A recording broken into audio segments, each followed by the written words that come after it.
Hi, I'm General Booty. I'm the quarterback at the University of Oklahoma, and you are now tuned into the greatest podcast on turf. Enjoy. What is going on, you guys? Welcome back to this week's first full episode of the greatest podcast on turf. I'm Anthony. I'm Ryan. And today we are back. Last fantasy football video of the year. We got our week 17 and probably 90% of people, however many percent of people left that didn't play their fantasy championship. This is championship week. If you're playing now, congratulations. We're here to give you guys our stardom sit-em. Just want to give my stats this year. 4 leagues. Finished in 9th place in one. Got shit. Happens to the best of us. I got a 3rd, 4th game this weekend, which, it is what it is. I got a championship game this weekend, and I won a championship game last week. So, kid did pretty good this year. I finished in 8th place in 3 leagues. I'm playing for 5th place in all 3 of them. And I made the Toilet Bowl championship in my Dynasty League. Woo! Yep, in my Dynasty League. So you guys know how Dynasty goes. I'm a rebuilding team right now. Next year, if I'm making this video at that point, I will be the winner. Starting us off at quarterback this week, who do you got? Justin Fields going up against Atlanta. Justin Fields is a guy who, when he plays, he pretty much puts up fantasy numbers. Except for that start of the season. Some of the games he is inconsistent, but last week against Arizona, he absolutely killed it on the ground. He had 9 carries for 97 yards. He looked really good against Arizona. Was out to a really good start. And then he kind of scaled back a little bit, and so did his fantasy points. And now he's going up against Atlanta, a team that isn't the greatest defensively. They are pretty good against the run, but overall, they're not all that. And I just think he's a good start this week. Hometown type of situation. I think he's going to show off for a team, or on a team that should have drafted him, and a team that could be trading for him, if we're being honest. You never know what the Bears could do, but they could easily take Caleb Williams and send Justin Fields to a team that needs a quarterback. That team is Atlanta, and, all wrongs can be right. I don't know if that's right, but yeah, start Justin Fields this week. If you're in the championship, it's kind of hard to do a start sit, if we're being honest, but daily fantasy, I'm sending this guy. Yeah, real quick, my fantasy stats for this season were very misleading. Dealt with a lot of injuries in some leagues, and in other leagues, I've made a couple of trades late in the season, and my team didn't really get hot until it was kind of too late. So that was very misleading, and I should have thrown that in there earlier. My starting quarterback this week, it's a get-back game if he plays. Brock Purdy. Don't let last week steer you away. He played against the best defense in football, arguably one of the best defenses we've seen in a long time. He's going to get right this week. They're playing a Washington defense that is among the very worst in the National Football League. Washington as a whole has looked very bad the past few weeks, and I think you got a pissed off 49ers team that got to travel all the way across the country to play Washington, and I think it's going to show this week how bad Washington is. So start Brock Purdy this week as long as he plays. It's a stinger. It was just a stinger. The injury was. He'll be fine. My sit-em quarterback this week, as you mentioned, a really good defense. It's Tua going up against Baltimore. One of the reasons is they're a really good defense. I don't have to elaborate on that too much, but the Dolphins in January, what would be January by now? Dolphins in basically January, traveling to Baltimore, I don't love that. The Dolphins have been really, really good at home this year, and on the road they have struggled. Tua's numbers on the road kind of agree with that. When he traveled to the Jets, he had 19 fantasy points. That's solid. That's great. You love that. Washington, he had 19 points. When he traveled to the Jets, he had 10 points. Shit the bed. Kansas City, 12 points. Shit the bed. Philly, shit the bed. Buffalo, okay, nothing crazy. New England, shit the bed. Chargers week 1, which is in a dome. He did really good, and that was week 1 of the season against a really, really bad defense. So now he's going on the road in the elements against a top 3 defense in football. I don't love it. With Jalen Waddle, I believe he's out. We're recording this Tuesday, so it's a little hard to tell, but I am pretty sure Jalen Waddle's going to be out. So it's just Tua and Tyreek Hill against the world, essentially. So I'm sitting Tua this week. Yeah, my sit-em quarterback this week, Jared Goff. I know it's tough because he's a QB8 on the year. But outside of that Denver blowout where he had 31 fantasy points, his last couple games he had 14 against Minnesota, 6 against Chicago, 16 against New Orleans, 16, 18. I mean, his last 1, 2, 3, 4, 5, his last 6 games, besides the one blowout for Denver, have been subpar and not really championship worthy. Playing against the Dallas defense this week that's pissed off that they've dropped 2 games in a row now and they've given up a lot of points. Jared Goff has not been playing his best football as of late, and Detroit as a whole kind of has. And I know Jahmyr Gibbs has been doing his thing, yeah, but Jared Goff hasn't been playing his best football. And I think that in Dallas, it's in Jerry's world. I think this is a statement game for Dallas, and Dallas needs to show that they can beat a above 500 team besides Philly, and that they're not frauds, kind of how everyone in the media has been making them out to be, especially with their losses the past couple weeks. Again, I know they lost to good teams, Miami and Buffalo, but this is a statement game for Dallas 100%, and I would not feel confident throwing Jared Goff out there.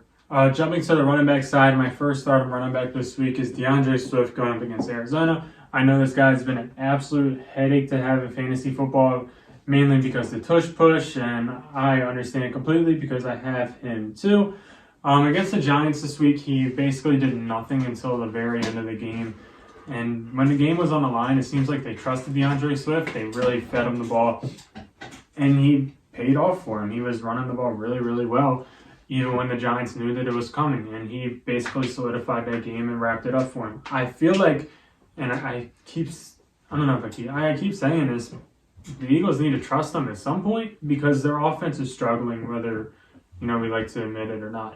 I don't think that their offense did that good against the Giants this past week. Nope. They looked sloppy at times. They had some turnovers. They've had a really, really bad turnover problem in general. And the only way to really fix that is to just get back to the simple shit. And the Eagles should be arguably the best team at doing simple shit, if you think about it, because they have the O-line to do it. That's kind of what their rep is, I would say, is they claim they have the best O-line in football. That's not my argument. My argument is if you claim that, then you need to go through that. And I feel like they keep putting Hurts in a position where he needs to kind of win the game himself type of situation instead of just looking at the Niners and being the Niners. And I think after watching DeAndre Swift do what he did against the Giants with his 20 carries, 18 carries last week against Seattle, they might be starting to turn that into a possibility, especially when the weather gets colder. And Arizona is the worst run defense in football, so start DeAndre Swift this week. Great game script, should pop off. Yeah, my first start on running back this week, I said the Raiders running backs. Now, I'll put it like this. If again, we're recording this Tuesday. It's a little bit earlier than we normally do, but just watch the injury report. If Josh Jacobs doesn't play, you start Zamir White. Zamir White last week against Kansas City, who's been very good against the run, 145 rushing yards on 22 carries. The week before that against the Chargers, 70 yards and a touchdown. The Raiders have shown the past 2 weeks they're going to run the ball. Zamir White alone the past 2 weeks without Josh Jacobs has 40 touches for 200 yards and a touchdown. They're going to run the fucking football. Now, if Josh Jacobs plays, it's risky because you don't know if he's going to be on a pitch count or not. But I feel like if he gets in a full 100% practice or 2 this week, I think he'll be all systems go. He's battling the groin injury. But again, the Raiders have made it a point that they're going to run the ball, and they're playing a Colts team that's got the 3rd worst rushing defense in the NFL. And teams have kind of exploited that lately against the Colts. We saw Joe Mixon have his season-high game against them. We saw the Steelers running backs go off against them. We've seen running backs the past few weeks have success against the Colts, who are loading the box and trying to make the backup quarterbacks playing for those teams throw the ball. It's the same situation this week for the Raiders. The Raiders should be fine running the ball against them again. If Josh Jacobs plays and practices fully once or twice this week, you fire him up. If Josh Jacobs doesn't play, you fire Zamir White up. If they both play, you go with your gut. My next start on running back this week is Travis Etienne going up against Carolina. This guy's RB4 on the year somehow. It's basically because of the start of the season, but after his bye week, the second half of the season, he has been inconsistent to say the least. A 5, 7, 10, 15, 15, 7, 4. So that's why I feel like it was warranted to throw him in here.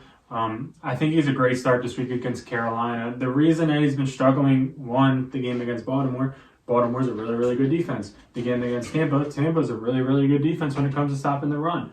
They played against San Francisco and Tennessee in that span also, where he got shit on. And that's just because those defenses are really good. And Travis Etienne's also really good, but, they shut down basically everybody those four defenses do. Now he's playing against Carolina, top 3 worst run defense in football. A great game script. The Jaguars need to make the playoffs. Need to win games to make the playoffs. And is Trevor healthy? He has a shoulder sprain. Status for week 17 to be decided, so he's questionable. Like I said, it is Tuesday. I feel like if Trevor plays, his upside's higher because he has more touchdown upside. If Trevor Lawrence doesn't play, I still feel like it's a good start because he should get the ball a shit ton of times. Yeah. Jaguars need to give the ball to their best players when you have a backup quarterback in. So that means Etienne and Evan Ingram should get a boost. Yeah, again, I know that this guy's been he's either been on the list on the sit-em side or he hasn't been on the list because he hasn't really played this year. But it's Aaron Jones. Now, I know that this is risky, but I view Aaron Jones as like a mid-tier RB2 type of guy this week. I look at it like this. Aaron Jones against the Panthers only played 52% of snaps. He got 21 carries and he had 3 targets in that time with a catch. But he rushed for 127 yards against the Panthers. They're playing the Minnesota Vikings this week, who have been up and down against the run. We saw Aaron Jones heavily involved in the passing game earlier in the season when they played, but he didn't do much of it. He didn't do much with it, I know. Again, this is a risky play, but the volume Aaron Jones has been getting over the past 2 weeks, I mean, even the week before, 17 touches. The week after, it's big week, 127 yards, 24 touches. The targets are there. It's a division game. It's must-win for Green Bay and Minnesota. So Green Bay's going to be getting the ball their best players. And who's their best offensive player? Probably Aaron Jones. Yeah, I agree with Anthony. I'm probably a little bit more bullish than Anthony is. I fully believe in Aaron Jones. I don't think there's any risk to it. If there's risk, it's because the Vikings destroyed the Packers. I don't see that happening. That's fine. I've watched the Packers the past 2 weeks because I have Aaron Jones and I've been invested. And I will tell you that he looks like the Aaron Jones of years past. Yes, he looks the same. He looks great. So I fully believe in Aaron Jones this week. And jumping to the sit-em side, first guy is Saquon Barkley. I think I sat him last week, and he ended up doing good. The reason this being is because he's getting a shit ton of carries. He had 23 last week. Almost beat me in a championship by himself. However, Trey Swift stood up. But playing against the Rams, a really good run defense. Saquon seems to have a Gabe Davis type of tendency. I don't know. I don't know if this is analytics, but 12, 6, 28, 5, 21, 4, 17. This is probably like a 7 type of game. It's like me gambling, streaky. Yeah, and if he's an every other week kind of guy, this is that week. Rams are a really good run defense. Rams are 6-point favorites. So I feel like Philly. I feel like the Rams are going to dominate this game more than Philly just did last week against this team. And I think when they do that, it's going to be through stopping Saquon Barkley, which is what everyone knew to do. Everyone should know to do. My bad. And I think that the Rams get this game out of hand pretty early, and we see a bad Giants offense. I'd sit pretty much every Giants player this week. Yeah, my first sit-em running back this week is Devon Achane of the Miami Dolphins. Now, since he's been back from injury, he had his good game against Washington, his first game back. He had 73 yards, but he had 2 rushing touchdowns. But after that, we've kind of seen a decline. 46, 39, 55 is the percentage of snaps he's played. He's seen 7, 9, and 7 carries in those games. Now, granted, he's seeing targets in the passing game. But it's the fact that Raheem Mostert has been playing so good and Raheem Mostert has been running hard and getting the team's touchdowns. And the fact that they are kind of been using Jeff Wilson more as well when they need to throw the ball at the running back and give Raheem Mostert a breather. They've been giving Jeff Wilson the looks over an Achane who's been dealing with injuries and who hasn't really been producing like he did earlier in the season. I get it. He has the big game ability, hence the 49, 25, 21 stretch. Then he got hurt, and then he came back with 23. Then he shit the bed again. Again, streaky, and it's too much of a gamble to rely on a Dolphins 3 running back system to start in the last week of fantasy football in your championship, especially against the Ravens defense. So, sit the my chain. My next set of running back this week is Tony Pollard going up against Detroit. Detroit has been a pretty good run defense, and Tony Pollard has been very, very inconsistent this year. He's kind of been relying on touchdowns, and I feel like he would have to rely on one again this week in order to have any fantasy value. He's only getting 12, 13 touches a week past couple weeks. He had a lot versus Seattle and Philly. But for the most part, you're looking at about 12 to 15 touches, and I don't think that's enough against this Detroit defense. Detroit held Minnesota to 17 rushes for 17 rushing yards. Only 17 rushing yards last week. And I think Dallas is going to get this done through the air.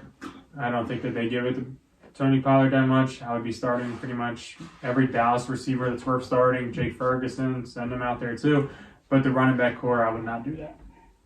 Excuse me, sorry. My next set of running backs this week. The Washington Commanders running backs at home versus the Niners. Now, I say running backs because Brian Robinson hasn't played in a couple weeks, and if he comes back, he could be on a pitch count. Again, a pitch count, especially against San Fran, too risky to start him. I know he's been good this year. I know he was the RB4 at one point. But, again, very risky, and against good defensive lines, he's done very bad this year for the most part. And I say Antonio Gibson as well because he has been lead back the past 2 weeks with Brian Robinson out, but he's done nothing with it. I know they've been using Chris Rodriguez Jr. as well, and I know he's taken some touchdowns away from Antonio Gibson. Again, which makes it all the more risky. You can't start him this week. San Fran's going to blow Washington out at home. Washington's been playing very bad football lately. So I might have kicked the dog there, but don't start either of them, any of them. At receiver side this week, I'm starting Rashee Rice going up against Cincy. Rashee Rice has basically been a start the last 5-6 weeks, and he will continue to do so against Cincy. Last week against Vegas, he didn't do so hot. However, he did get 12 targets, and the Chiefs look horrible. Chiefs should have won that game if they didn't have 7 seconds of 14 points scored against them on the offensive side. Yep. But this week against Cincy, I think they bounce back. I've been saying this pretty much every single week with the Chiefs, and one of these times they're going to click, and Rashee Rice is going to be the guy to get it done. I feel like Rashee Rice is going to be a long-term receiver for this Chiefs team. I don't know if he's, top 10 type of talent, but I think he's going to be a good receiver for them. And I think Pat Mahomes will continue to trust him like he is right now. Sets franchise record Monday. Good for him. And I think that he has a good game against Cincy. Might even catch a touchdown. Probably about 15 fantasy points is my analysis. My first starting receiver this week, Chris Olave of the New Orleans Saints, a guy who's been kind of streaky. As of lately, he's been picking it up. I know he didn't play against the Giants, then he had 18 points last week against the Rams. But they're playing against a Bucs secondary that's bad. I know the first time these teams played this season, Chris Olave only had 0.9 points. But that was the game Derek Carr got hurt, and I'm pretty sure he also got hurt in that game. They're playing against a Tampa secondary that's been very bad. They've given up a lot of points in the air, and Olave's been seeing a lot of targets. He saw 13 targets last week against the Rams. This game could very quickly be a shootout. The Bucs put up a lot of points offensively against them before. This is going to be a Rashad White, Chris Godwin game for the Bucs, Baker Mayfield game. And then on the other side, you got the Saints that are going to look to take the top off of this secondary that's not very good. Start Chris Olave this week and fire him up. Also, a receiver, I'm starting all San Fran receivers going up against Washington. Washington is arguably the worst secondary in football. Yep. I'm not sure that's saying a whole hell of a lot, but that means Ayuk, Debo, George Kittle, Christian McCaffrey. You're starting all of them. I'm pretty sure you said Brock Purdy too, didn't you? Yeah, I said Brock Purdy. We're basically attacking this Washington football defense for reasons that are true, and I feel like Brandon Ayuk is going to have the biggest day of the receiving core. Christian McCaffrey is obviously top dog, but I feel like Brandon Ayuk and Debo Samuel both put up really, really good numbers. I think they could both put up 20 if I'm being honest. and I think you can start them both. I think this is going to be a good week for the Niners, a good bounce back week, a good championship weekend for the Niners if you have them on your fantasy teams. Yeah, and my final stardom receiver this week, Nico Collins of the Houston Texans. Now, again, it is Tuesday. We don't know if C.J. Stroud's going to play this week, but it sounds like he is. We see Nico Collins, against all odds, as the receiver 16 on the year, with missing a couple games and with having to play with Case Keenum and Davis Mills. With backups, he only played 47% of snaps, but he still brought in 11 fantasy points. That's not too bad. He's getting C.J. Stroud back this week. They're getting healthier. Playing against a very, very suspect Tennessee Titans pass defense. Again, AFC playoff race is heating up. Must-win game for the Texans. C.J. Stroud, get right game. Secure that Offensive Rookie of the Year spot. Start Nico Collins this week. Jumping to the sit-em side, I am sitting Garrett Wilson against Cleveland. One place where you have to respect the Jets is they are absolutely trying to feed this guy. Yep. And I respect it because he is by far, I don't know about Bob, he's by far the best receiver, and he is their best offensive weapon with Breece Hall. And they are trying to feed those two. I respect the hell out of it. That's how you win football games. You give it to your best players, and they are doing that. However, against Cleveland, I don't love the matchup. I don't love that it's in Cleveland. I don't love the weather that they're potentially calling. Like I said, once again, it is Tuesday. But this Cleveland secondary has been playing really, really good. Greg Newsom's been playing good. And Garrett Wilson's going to be getting all the attention from them. This Cleveland defensive line is disgusting. This Jets offensive line is not very good. So when you tie in all these things, you tie in that it's cold. I don't trust Garrett Wilson this week. He has been very inconsistent. And I mean, this could be a week where he just puts up an absolute dud and loses you a championship. So I wouldn't trust it if you have the luxury of not starting him. Yeah, my first sit-em receiver this week, Mike Evans. Against who? The New Orleans Saints. You know why? Why? Because Mike Evans is averaging... All right, let me restart. You're sitting Mike Evans this week. You're sitting Mike Evans because he's very bad against the New Orleans Saints. Mike Evans hasn't seen 100 yards over 100 yards since the New Orleans Saints since 2018, and he hasn't seen a touchdown against the New Orleans Saints since Halloween of 2021. He averages 15.3 yards a game on 3 catches against the New Orleans Saints. That is a very big gamble to take for your championship. I know Mike Evans has been great this year. He's the receiver 3 on the year. It's a very, very risky sit. Earlier in the season when these two teams played, he finished with 5 fantasy points. Now, again, this is just pure analytics.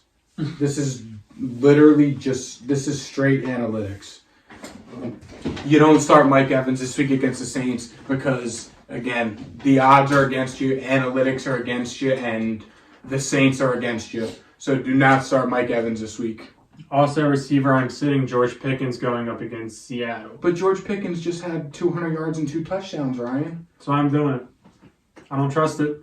I don't see George Pickens having 200 yards and 2 touchdowns. George Pickens this year has been very, very, very inconsistent. I mean, he's had 3 games where he's been good for fantasy, and those 3 games are absolutely huge. I get that, but that's really all it is. I mean, he needs to absolutely pop off and score a 100-yard touchdown, or he's basically not going to do anything at all for them. Seattle this year been pretty decent. Tariq Woolen's kind of fallen off a little bit, but their secondary is still playing all right.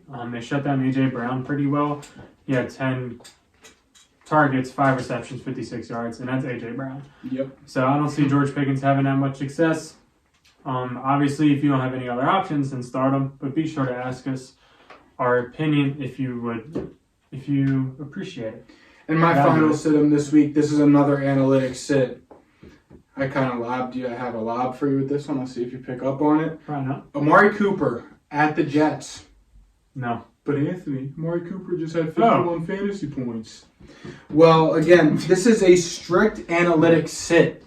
Why are you saying sit Amari Cooper? Because especially after last week, who's Amari Cooper going to draw the matchup of? Sauce. And since week 3, Sauce Gardner is giving up 1.5 catches a game and 12.5 yards a game. And he hasn't given up a touchdown. Now, that won't happen to Amari Cooper, but You see the vision.